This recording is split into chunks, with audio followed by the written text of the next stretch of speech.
And hello to all my wrestling Bi-Conics fans on the internet. And welcome to another episode of the Beat the Clock TV review for Impact Wrestling. I am your host, Mikey, and I'm super excited to get into this week's review, which was, gonna be honest, a little bit better than last week's. I am back from vacation, and thus why there was no review last week. And we are 2 weeks away, or we're 2 weeks out of Slammiversary, which I thought was a good time. And I'm excited to be talking about this week's Impact, as well as that we're slowly starting to build towards the next pay-per-view for Emergence on August 27th. So, without further ado, let's just jump straight into the review. We kick off Impact this week with a video package highlighting the events of what happened last week on Impact, which includes the show's closing segment that involved Alex Shelley, Josh Alexander, Leo Rush, Kushida, Bully Ray, Moose, and Brian Myers. So we're going to get more of that this episode that I'll talk about in a little bit. But we officially start the episode with a Knockouts tag team match between your new Knockouts World Champion Trinity teaming up with Dani Luna of Subculture, taking on Taylor Wilde and Kylan King of the Coven. Honestly, I'll be completely honest, Trinity and Dani Luna was a team that I did not know I wanted until I saw it kick off this week's Impact. I think this was a really, really fun match, and once again, the women of Impact, the Knockouts division, are always prepared to be on television. You know, I still stand by the fact that they are the best booked women's division across all of the main rosters right now. But this match begins up with some lockups between Trinity and Kylan. King tries to take control, but Trinity counters with a Hurricanrana, followed by a Bulldog cover. Dani gets the tag and attempts a roll-up. Dani knocks Kylan down again with a flying elbow before Taylor Wilde tags in and kind of goes nuts a little bit. Dani tosses Wilde to the mat and then hits a low clothesline into the cover. King drags Luna into the ropes while the ref isn't looking, allowing Taylor to attempt a pinfall.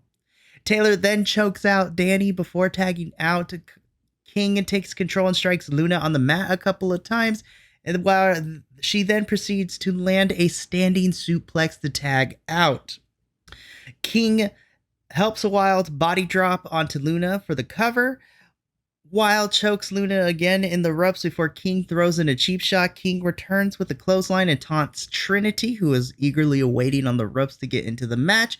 King drops Luna with a couple body slams for another cover, but for not to any success. Dani finally hits a suplex to break free. At this point, Trinity and Taylor Wilde come in hot before Trinity lands a Samoan drop. Dani comes back with a massive German suplex. Trinity gets the tag again. She goes up and hits a crossbody from the top rope with Kylan to save it. Dani gets whipped into the corner before the whole entire coven double teams Trinity. Trinity sends them crashing into each other before Dani takes out Kylan. Trinity hits the full Nelson Buster and flips it into a cover for the 3 count, with your winners of the match being the team of Trinity and Dani Luna. Overall, I thought this was a really fun match to begin this week's episode of Impact. Again, Dani Luna and Trinity was a tag team that I did not know that I needed. I also like that over the course of this match, Taylor Wilde started to come a little more unhinged. And honestly, if they add that into her character just now that they don't have the Knockouts championships and they become a little more unhinged, I'm here for it.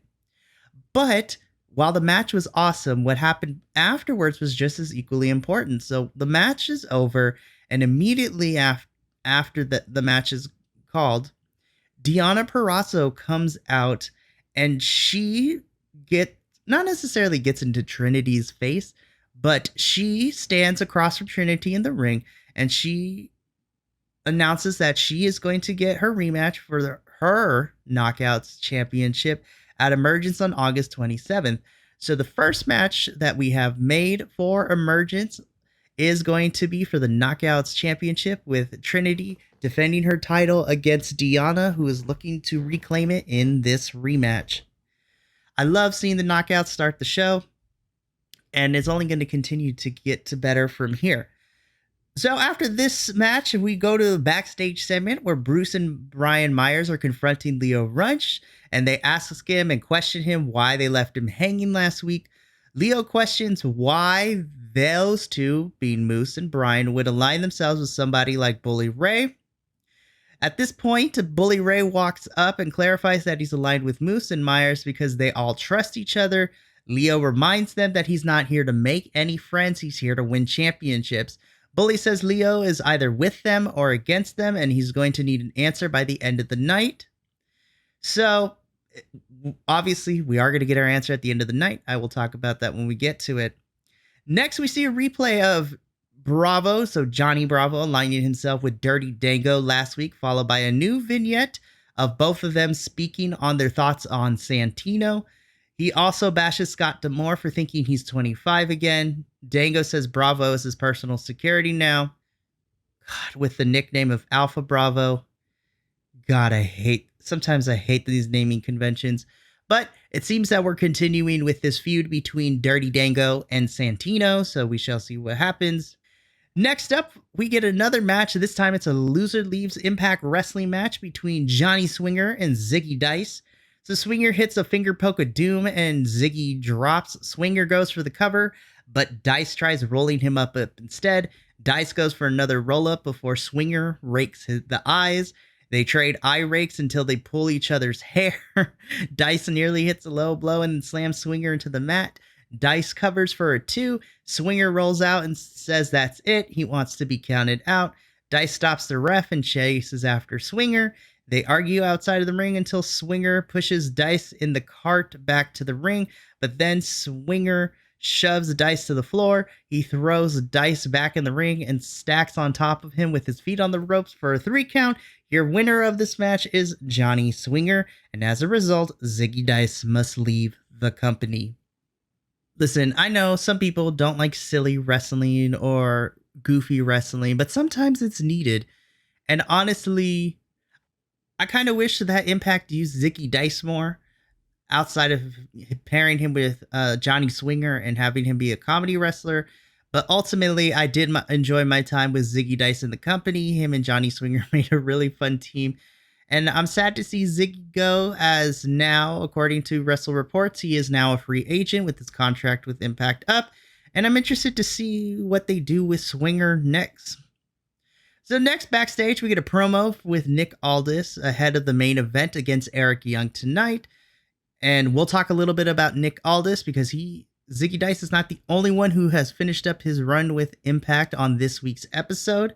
The next match we get is Giselle Shaw versus Masha Slamovich. I'm going to be honest, this match was a lot of fun, but I'm going to skip this because I want to briefly talk about what happened.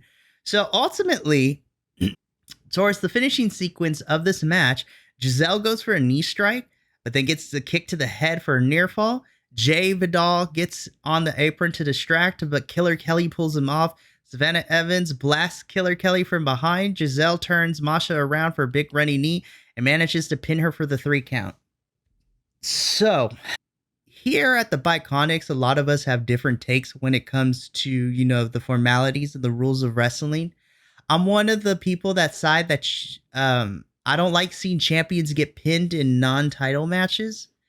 But with Giselle getting the win, because her faction is a heel and that the distractions needed to happen, because otherwise there was no other way Giselle was beating Masha Slamovich, of all people, for the win. Obviously, I think this is going to set up a knockouts feud between Masha and Killer Kelly taking on Giselle and Savannah Evans. I'm okay in this instance I'm okay that Masha Slamovich gets pinned, if that means that we have a feud for the titles and ultimately Killer Kelly and Masha get the win overall in this feud.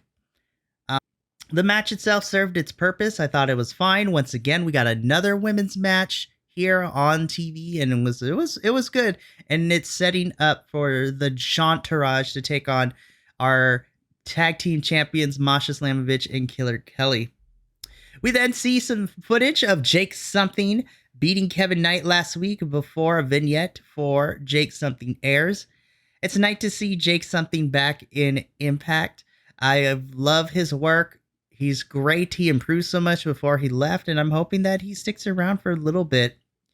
We get another backstage segment, this time with Frankie Kazarian talking to his wife, Tracy Brooks. Tracy wants a 5-minute match with Alicia in the ring, where Frankie cuts her off and thanks her for having his back, but the last thing that he wants for her is for her to get hurt, and then they proceed to leave the arena together. I think we're going to get this mixed tag match, if not at Emergence, probably at Victory Road in September, but it seems that Frankie and Eddie's paths are not quite done yet. Next, we get a really fun match between Moose and Brian Myers taking on the Time Splitters. So this is going to be Kushida and Alex Shelley. I thought this was a very, very fun match. Moose charges Kushida to the corner out of the gate before knocking Shelley off the corner. Kushida tries fighting back and manages a springboard elbow. Moose then cuts Kushida off with a boot, but Kushida targets the left leg with a drop kick followed by a heel hook. Shelley helps out for a bit before Kushida jumps into the hoverboard lock. Moose power out of the hoverboard lock and tags in Myers. Kushida slaps Myers and the Time Splitters do a bit of double teaming on both of the heels. Myers is taken to the Time Splitters corner where Kushida continues to work over the left arm. Shelley does an atomic drop followed by a brief hold to allow Kushida a drop kick. Myers manages to roll out. Shelley chases but gets neutralized by Moose. Then we cut to a commercial, and when we come back, Moose and Myers take turns picking Shelley apart. Myers grounds Shelley with the headlock, but Shelley manages to switch it over into a pinfall that Myers can't kick out of, and your winners of this match is the Time Splitters. This was a fun match. It continues to set forth what we're going to be getting at Emergence, which was announced later towards the end of this evening after what happened at the end of the show. But after this match, Moose and Myers immediately go on the attack. Bully Ray comes down and joins them, so Josh Alexander runs down to make the save and even the odds. Lio Rush runs down and makes his decision, and he decides to beat on Alex Shelley until Chris Sabin returns. Rush gets surrounded by all the baby faces, and they all take turns beating him up until Sabin tosses him out. So, it did get announced for the end of the show, but I will put it in here. So all these men that were involved in this segment for Emergence, we are going to get the Time Splitters, and which it consists of the Motor City Machine Guns and Kushida, along with Josh Alexander taking on the team of Moose, Brian Myers, Bully Ray, and Lio Rush in a 8-man tag. So I think that's going to be a lot of fun. It's going to be really, really good, and it's going to be fun. After a flashback of Eric Young beating Nick Aldis for the world title in 2014, we get footage of the Rascals causing trouble outside of last week as Mike Bailey is walking by. They throw popcorn at Speedball, which leads to a confrontation, which ultimately sets up the next match that we have on this episode, which is Mike Bailey versus Zachary Wentz. This match starts off running as both men run and flip around each other until Speedball grounds Wentz with kicks to the chest. Speedball, Bailey, Mike, whatever, I'll call him Bailey. Bailey takes him down with a headlock to the mat. Bailey goes to run the ropes, but then Trey grabs his foot. Wentz pulls Bailey into the ropes before rolling back into the ring on him for a cover. Wentz then drives Bailey into the corner and then delivers a running knee for another cover. Then Bailey gets to his feet with a drop kick, followed by more kicks to the chest. Bailey with a running shooting star cover. Bailey goes for another cover, but Trey puts Wentz's foot on the rope. Bailey pump kicks Wentz off the apron and then lands a moonsault to the outside. Trey intimidates Bailey, allowing for Wentz to attack from behind. Back inside the ring, they double kick each other. Bailey hits a super kick to counter, but doesn't get the tornado kick in as Trey pulls Wentz out of the way. The ref ejects Trey Miguel, but while the ref is turned around, Wentz sprays Bailey in the face. He then plants him with a headlock DDT and covers for the win, giving Zachary Wentz your winner of this match. I am excited. I do hope that because the Rascals are out here causing trouble, and since Speedball, basically this match was 2-on-1, because it was Trey and Zachary Wentz taking on Speedball. So I think hopefully Jonathan Gresham comes out and this ends up to a feud between all of them, which is great. As I mentioned before, it is at this point of the it is this point of the match where it is this point of the show, that it gets announced that we will see the 8-man tag that I briefly mentioned before at Emergence. So we also get the announcement that next week's episode on Impact, we will see a triple threat for the Digimedia Championship happening between Kenny King, Joe Hendry, and Yuya Uemura. And then we get into our main event of this week's episode of Impact, which sees Eric Young versus Nick Aldis. Ultimately, I thought this was a really fun match, but let's go down by the play-by-play. So this match starts by both men trading arm holds before Eric Young takes Aldis down with an arm drag. Aldis fires back with a hip toss and then twists the left arm. Eric Young is almost thrown into the ref and then almost out, but Eric Young saves himself. Aldis is almost tossed out as well, but he pulls himself back in. Eric Young goes for a pile driver, so Aldis rolls out to regroup. After we come back from commercial break, the action spills to the outside where Aldis runs Eric Young back, first into the steel posts, then back inside the ring. Aldis goes for a couple of pinfall attempts. Aldis rakes the eyes and does a pump handle toss for another cover. Aldis pivots to a headlock on the mat. Then Eric Young gets out and keeps Aldis away with a back elbow, a boot, and a couple of clotheslines for good measure. Eric Young lands a belly-to-belly for a cover, but to no avail. Then we see Eric Young go top, but Aldis trips him. Aldis goes up and hits a big superplex for a near fall. Aldis then leaps off the top, but Eric Young catches him with an inverted atomic drop, which, by the way, was something that I wasn't expecting, but I thought it was good. Aldis responds with a Michinoku driver. Eric Young gets launched into the top turnbuckle. Eric Young then tries the drip missile dropkick, but Aldis counters into the cloverleaf. Aldis tries for another lock, but Eric Young rolls him back up. Eric Young suddenly pulls out the pile driver on Nick Aldis for the win. So your winner of this match is Eric Young.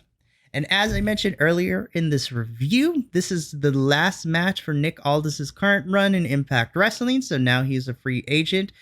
Nick Aldis has finished his Impact tenure, his time with Impact this time around. Overall, it was nice to see Nick Aldis back in Impact. I thought he had a great time. I enjoyed him for the last couple months we got him. But now that he is a free agent, the wrestling reports are saying that he is looking to head to WWE, which would be a lot of fun. Or who knows? I just hope I get to see Nick Aldis more on my American television screen soon. So after this match, Diener and Khan of The Design come out and attacked Eric Young from behind to continue their feud. Khan hits 2 choke slams. They are about to go leave, but then Diener tells Khan to hit